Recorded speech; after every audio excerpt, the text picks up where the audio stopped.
Olá, nos debates virtuais de hoje vamos conversar com o professor Rogério Borba. O professor Rogério Borba é mestre em Direito, doutor em Sociologia, mestrando em Direito Canônico e vai falar para a gente sobre mediação em conflitos ambientais. Ele é nosso colega aqui na Unicarioca, professor dos cursos de graduação também do IBMEC, da UCAM e da Estácio e professor de pós-graduação na Emerge e na Fundação Getúlio Vargas. Bom, professor, eu queria primeiro agradecer a presença aqui nos debates virtuais e perguntar como é que surgiu a ideia de pesquisar sobre o tema de direito ambiental, da onde que foi a fagulha inicial de falar, vou pesquisar sobre direito ambiental. Bom, primeiro, obrigado pelo convite, né? A ideia veio ainda na Cândido Mendes, eu me graduei na Cândido Mendes e eu fui monitor de alguns professores que eu carrego no coração até hoje. Foi o Marco Aurélio Bezerra de Mello, que hoje é desembargador aqui no Tribunal de Justiça do Rio, a professora Jaqueline Montenegro, também desembargadora, e o desembargador Silvio Capanema. Então, eu fui monitor das 3 turmas deles na disciplina de Direitos Reais. E na discussão de direitos reais surgiu muito a questão de propriedade e estava muito em voga na época 2000, 2001, a discussão ambiental. Então, e aí eu estagiando também na Procuradoria do Município do Rio, eu esbarrei demais com a questão ambiental, isso foi me levando, até que eu comecei, por força do destino, a advogar, né, a fazer muitas consultorias na área ambiental.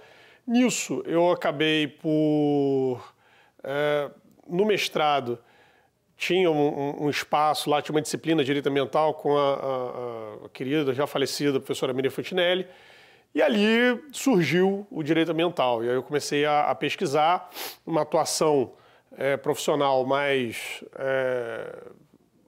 intensa, né, tanto do ponto de vista da advocacia quanto do ponto de vista acadêmico, e comecei a me deparar com problemas reais. Aí a minha advocacia, durante muito tempo, foi na advocacia pública, né? Eu fui chefe do jurídico da extinta Serla era a Fundação Superintendência de Rios e Lagoas do Estado do Rio de Janeiro. Depois houve a fusão, eu participei, né, intensamente da fusão dos 3 órgãos ambientais no órgão ambiental atual, né, no Estado ligado à Secretaria de Meio Ambiente. E aí o direito ambiental, então, acabou fazendo parte da minha vida. E na sua tese de doutoramento, você trata especificamente da questão do vazamento do óleo na Baía de Guanabara. E acho que foi um mote enorme essa questão de vazamento de óleos em baías, e aconteceu nos Estados Unidos, um vazamento gigantesco também. E danos ambientais agora, recentemente na tragédia do rompimento da barragem Mariana, acabam gerando impactos em dezenas de milhares de vidas. Então, é um assunto sempre pungente, sempre em moda, né? Como é que isso repercute na questão dos estudos e o quanto isso acaba influenciando na produção acadêmica? Eu tive a oportunidade, ainda do mestrado, de fazer a minha dissertação num estudo de caso específico sobre derramamento de óleo na Baía de Guanabara, em 2000, né, que foi justamente o momento que eu comecei a estudar. Foi algo simbólico no início da minha atuação no direito ambiental, porque eu ainda era estudante, e tinha um problema que foi a morosidade do judiciário, né? E ali, naquele momento, o meu objeto de estudo foi a velocidade das decisões, né? Porque o que aconteceu? Quando houve o vazamento, primeiro que foram 6 a 8 horas de vazamento, de despejo ininterrupto de óleo por parte da Petrobras, sem qualquer instrumento de controle. Não havia qualquer mecanismo de prevenção daquele acidente ambiental. Então foram dezenas, centenas de milhões de litros de óleo cru, puro, na Baía de Guanabara. E aí a Petrobras fala, mas nós não percebemos, enfim. E aí, quando aconteceu o acidente, não havia plano de contingência, não havia nada. Você fala, não, o que nós vamos fazer? Não tinha plano, não tinha mecanismo, não tinha qualquer ideia do que se fazer. Nesse momento, tem um fenômeno interessante que é a aproximação das ONGs, das organizações não governamentais, com a Petrobras, porque até então as ONGs criticavam, batiam, enfim, faziam de tudo. E a Petrobras, num momento de desespero, né, o gerenciamento de crise deles foi bom, porque eles não tinham nenhum plano. Eles falaram, tudo bem, você está criticando, ONG, então faz um favor, o que tem que fazer? Ah, tem que fazer A, B, C. Você sabe fazer? Sei. Quanto custa? X. Toma, vai lá e faz. Nesse momento é que começa uma aproximação da sociedade civil, especificamente das ONGs, na atividade meio e na atividade fim da Petrobras, mas principalmente na atividade meio. E essa repercussão, do ponto de vista técnico, tem essa aproximação e a partir dali que a Petrobras começa a desenvolver mecanismos de prevenção de acidentes. Do ponto de vista jurídico, houve dois problemas. Primeiro, do ponto de vista processual, que os processos eles foram espalhados, não havia um mecanismo processual de contingenciamento dessas ações, então vários juízes em várias cidades diferentes eram competentes para julgar.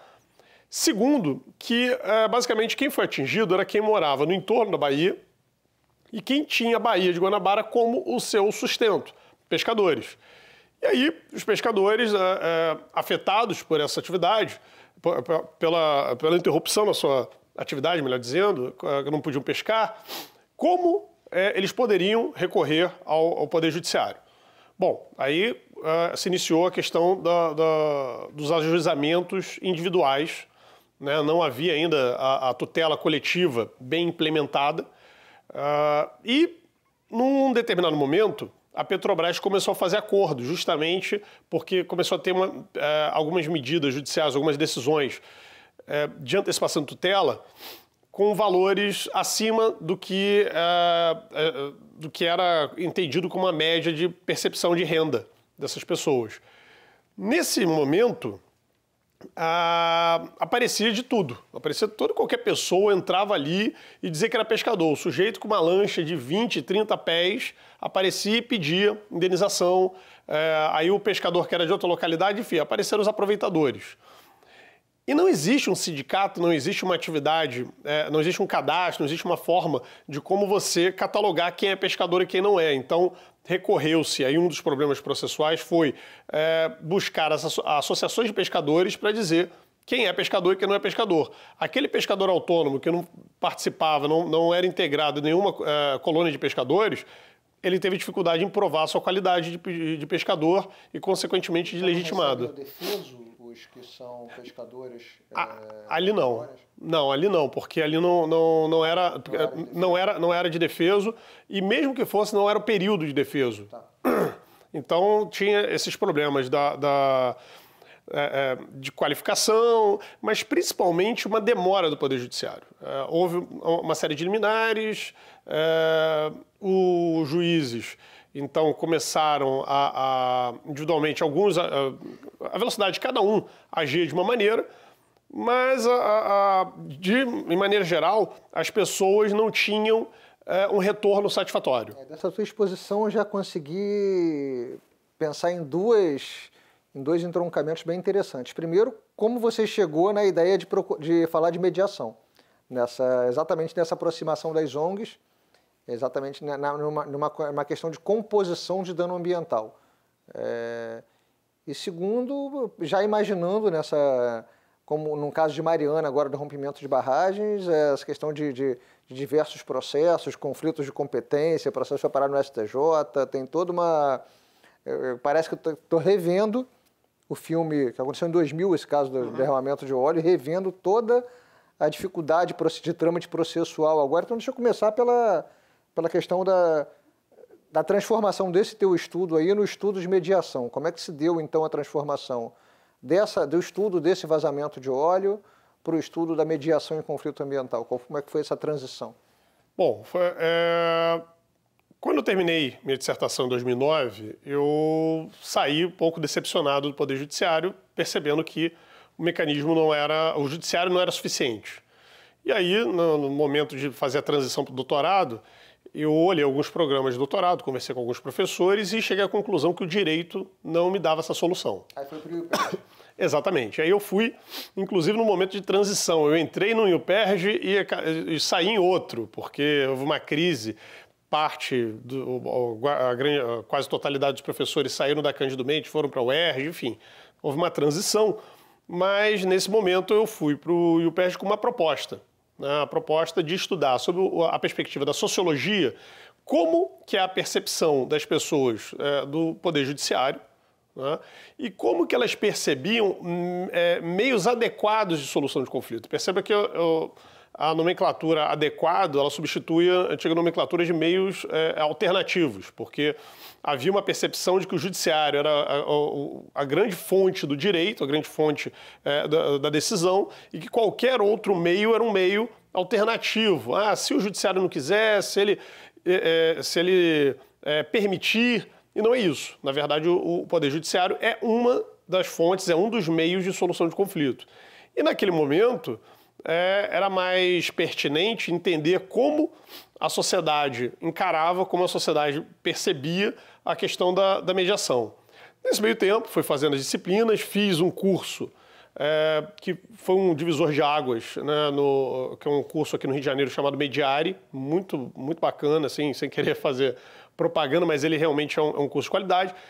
E nesse curso eu consegui compreender um pouco mais do mecanismo da mediação em si, né, e entender que mecanicamente a mediação ela é, na verdade, um meio, né, de solução de conflitos onde você busca a manutenção e a retomada do convívio entre essas partes. Então, a mediação ela é muito recomendada para conflitos onde essas partes conflitantes elas tenham que manter as relações futuras. Por exemplo, um casal que se separa, mas que tem filhos pequenos e que eles deixam de ser marido e mulher, mas vão ser pai e mãe. Não? Ou uma empresa familiar em que eles querem deixar de ser sócios, mas continuam sendo familiares. Então, esse gerenciamento dessas relações em que você tem relações que sobrepõem aquele próprio conflito, a mediação ela é recomendada. E aí vem um desafio maior, que na mediação de conflitos ambientais é uma mediação multipartes. Então, você não tem simplesmente A e B, você não tem duas pessoas ali negociando. Você tem o poluente, a população em geral, você tem uma ONG, você tem uma prefeitura, você tem um sindicato, você tem um empresário, você tem o órgão ambiental, ou órgãos ambientais. Estadual, federal, municipal, enfim. E aí, dentro de cada esfera você tem dois ou mais, por exemplo, energia elétrica é uma loucura. Dentro da estrutura federal você tem 4, 5 órgãos ali que querem se matar. Então, a mediação ela vem como um instrumento para permitir a solução duradoura. E por que ela é duradoura? Porque na medida em que a pessoa constrói, né, ela tem primeiro o empoderamento, né, ela se sente parte do processo de construção daquela solução. Na medida que ela é parte daquilo, que ela identifica um pedaço dela no processo decisório, o percentual de cumprimento dessa decisão é muito maior, é superior a 90%. Então, tem esse efeito. E aí, o direito ambiental ele reage nessa questão buscando o afastamento, né, vamos dizer assim, do Poder Judiciário. Por quê? Porque o juiz ele não é um sujeito técnico do ponto de vista do meio ambiente. Segundo, ele é o ator que está mais afastado. Então, na medida do seu afastamento, assim, considerando que o juiz ele não é um sujeito com legitimidade, né, aí bem entendendo o que é legitimidade, ele não foi eleito pelo povo, né, a legitimidade dele é baseada num concurso público, e com isso você não escolhe o magistrado. Você tem um sujeito que aparece na sua cidade, que o Estado diz que ele vai decidir sobre a sua vida. Ele não tem, em regra, não tem ligação com a comunidade, ele não conhece, e não tendo ligação, ele não conhece a cultura, as características, os costumes. Então esse sujeito vem, dá uma decisão e vai embora. E não atende à finalidade do processo como um todo, que é não só acabar com o processo, mas solucionar o conflito. E solucionar o conflito não é dizer o seguinte, você está certo, você está errado. É apaziguamento social. E num conflito ambiental multipartes, o apaziguamento social é importante porque ele gera um resultado de continuidade, porque na Baía de Guanabara, por exemplo, nesse acidente que a gente está falando, houve o seguinte problema. Depois de 45 dias do derramamento de milhões e milhões de litros de óleo, veio um técnico, lá um perito, e falou que aquela água ali já estava própria e que já tinha peixe, já tinha tudo. Os pescadores voltaram à sua atividade depois de 3 meses. Obviamente, não conseguiram retomar ao ritmo normal, porque não havia quantidade de peixes. Os peixes, houve um impacto muito grande também, isso é importante ser mencionado, na confiabilidade desse peixe. Então, quando você vai no restaurante no entorno, você não vai comprar aquele peixe, você tem receio, fala, mas esse peixe é daqui ou peixe de fora? É daqui, tá, desculpa, errei endereço e vai embora. Fora aqui, há uma questão interessante de ser pontuada. Esses pescadores que ficaram fora, você afeta sobremaneira a cultura deles, porque a cultura do cara é o seguinte, 15, 20 dias na água, 10, 15 dias em terra com a família. Esse cara ficou 30 dias com a família, então o índice de alcoolismo, violência doméstica, diversos problemas sociais foram se agravando porque você mudou a rotina dessa família, desse agrupamento social. Então, a mediação ela acabou, não a mediação, mas uma facilitação de diálogo foi fundamental, né, que fosse aplicada pela Petrobras, mas isso por uma atuação do Ministério Público, que aí entrou com o termo de ajustamento de conduta para que fosse preservada aquela comunidade.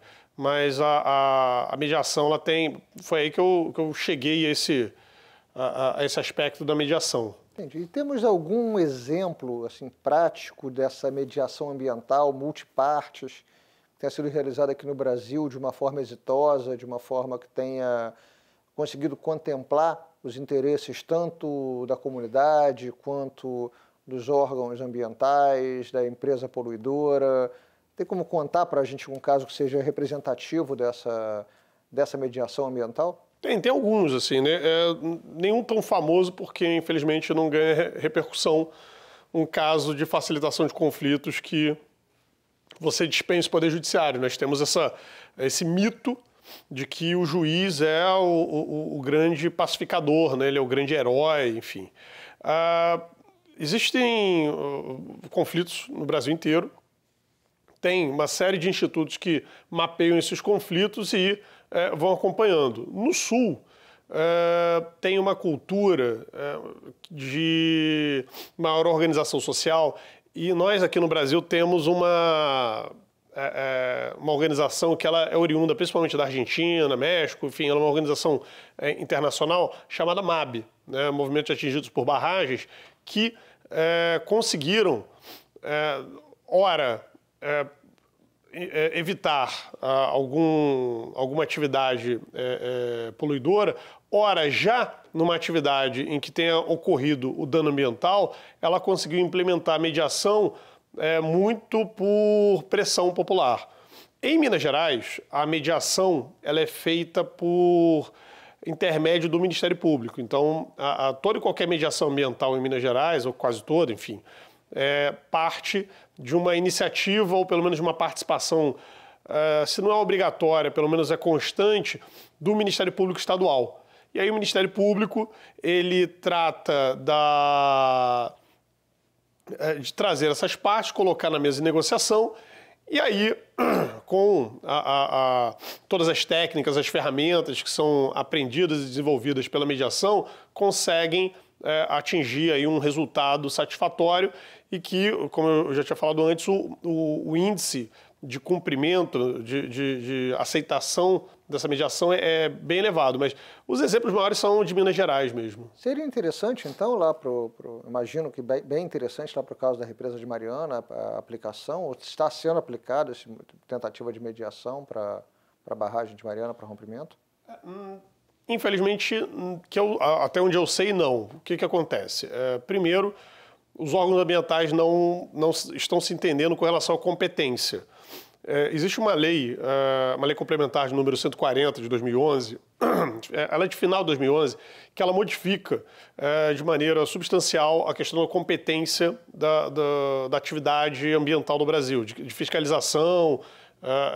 E aí, nessa questão da competência, ela transfere o que era da União, que a União era um sistema vertical, né? A União mandava, o Estado mandava um pouco, o município só obedecia, ela transforma no sistema horizontal, em que cada um tem a sua parte, ela descentraliza, tira da União e entrega para os estados. Então a União tem uma competência específica, o município tem uma competência específica e o Estado fica com essa competência dita residual, que é a grande parte. Só que enquanto isso não se define, há um conflito jurídico de competência e esse processo foi para o STJ. O STJ suspendeu toda e qualquer investigação, qualquer processo referente ao acidente Mariana, enquanto não se definir quem é a autoridade competente. E é importante também salientar que para que haja a mediação, essas partes têm que ter vontade, uma vontade genuína de participar. Tem que ter uma vontade genuína de solucionar o conflito. Não se vê da Samarco e outras empresas essa vontade. Eu cito algo que fere até mesmo a pessoa mais crítica da mediação. Enfim, quando a Samarco ela é compelida no acordo a entregar água potável para a população e ela entrega água contaminada, ela demonstra ali uma incapacidade, uma insensibilidade com a vida humana que ela coloca em dúvidas a sua sinceridade numa eventual participação numa mediação, que não aconteceu. Ela não atende a população. Teve um outro fato também simbólico, que era uma senhora com artrite, artrose, não lembro qual era especificamente o problema físico dela, e a empresa, para restituí-la da máquina de lavar roupa, se não me engano, exigia a comprovação clínica da incapacidade dela de lavar roupa no tanque, o que é absolutamente desnecessário, porque aquela lama ela foi causada, a perda daquele bem material lá foi causado por um acidente provocado pela empresa. Então, independe. Eu posso lavar a roupa no tanque, mas se houve um dano ao meu bem, esse bem tem que ser restaurado.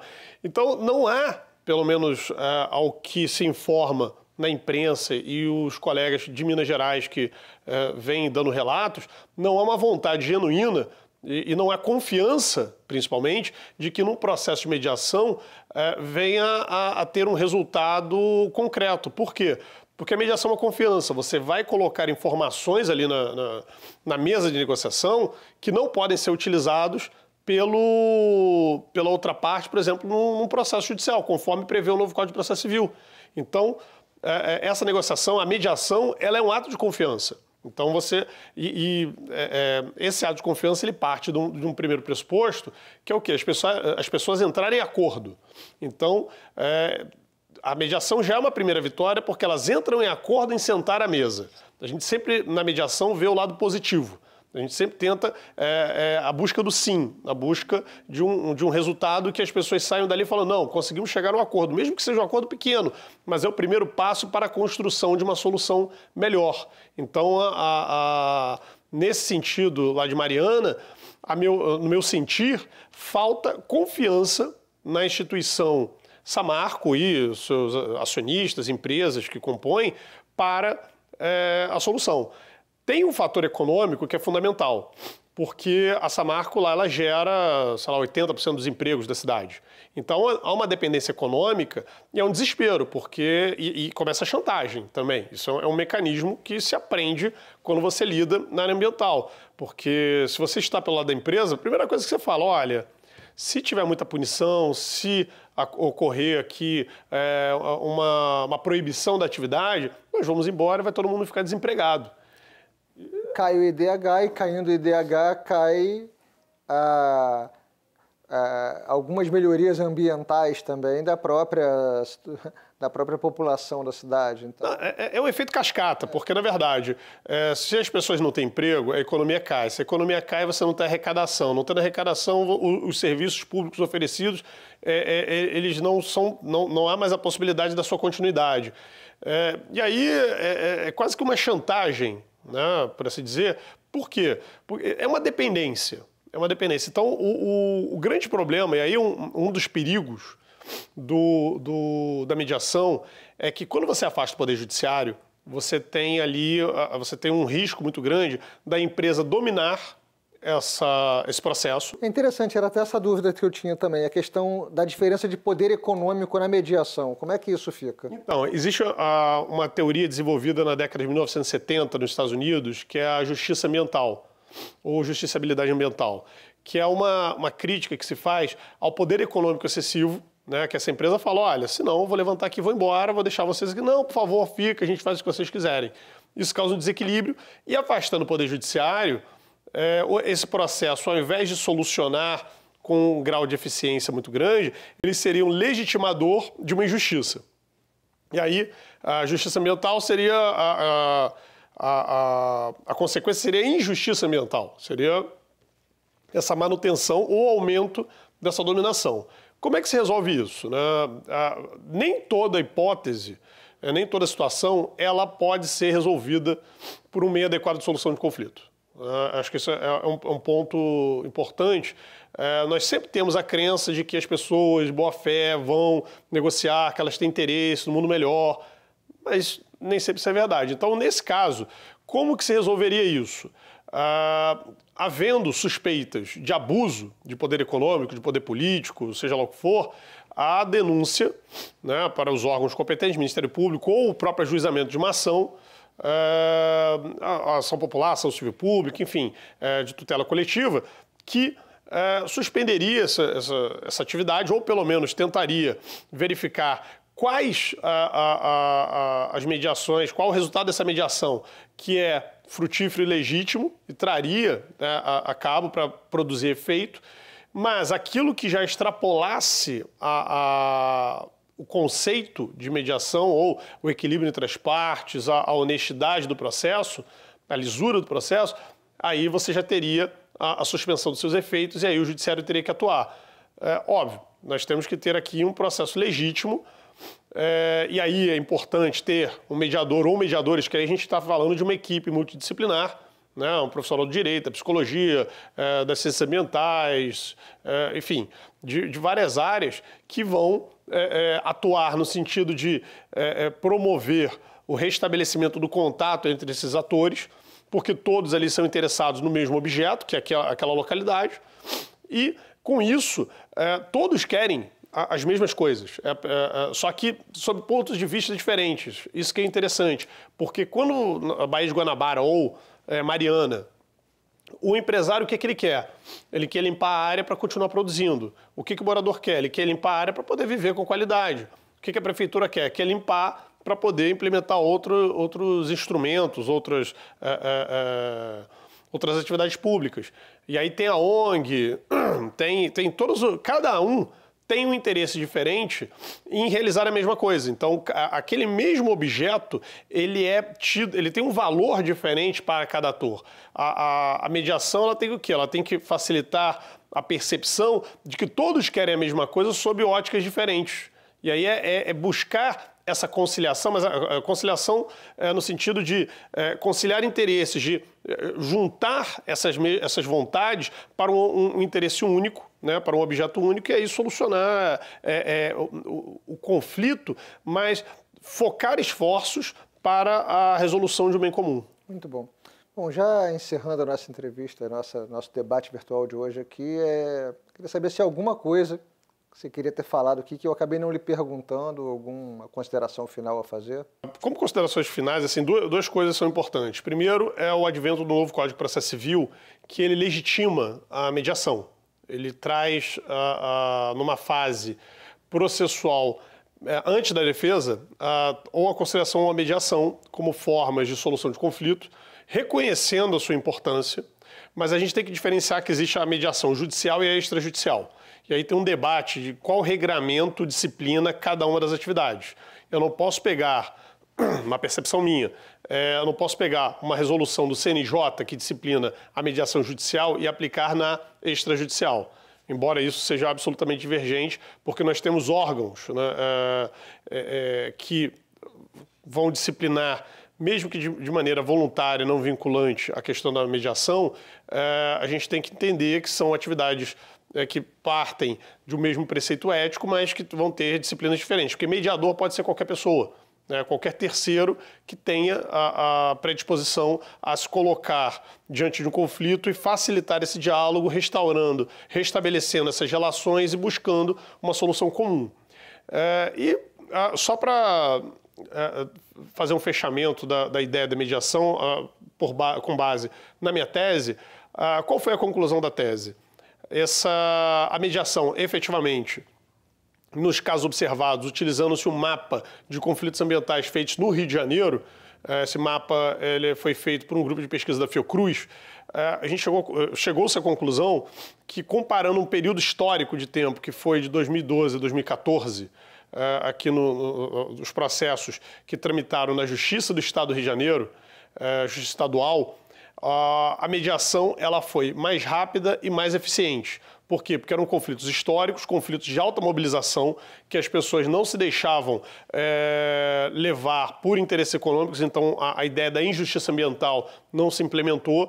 E quando foi feita a mediação ambiental, ela foi muito mais eficiente. Por quê? Porque não foi um processo de ganha e perde como no judiciário. Um ganha e o outro perde. Isso é o tradicional. A gente brinca aqui na faculdade, nós fazemos o MMA jurídico, porque um fica em pé, outro derrotado.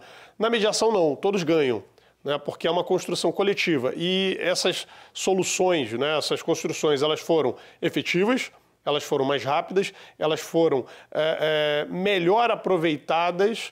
Por quê? Porque não só você solucionou aquele problema, como não surgiram novos problemas similares. Criou-se um canal de comunicação permanente em que essas pessoas, a partir dali, ao invés de deixarem o problema crescer até chegar a um ponto sustentável, não. Elas criaram um mecanismo de diálogo em que esse problema não vai crescer exponencialmente, ele vai chegar ao momento da sua solução. Então, efetivamente, pelo menos a conclusão da tese foi que a mediação ela é mais efetiva do que o Poder Judiciário, que tem que ser, tem um papel fundamental, mas só em casos extremos, quando houver desigualdade ou não interesse de uma das partes. Ok, muito obrigado pela entrevista, um forte abraço. Obrigado. Tchau.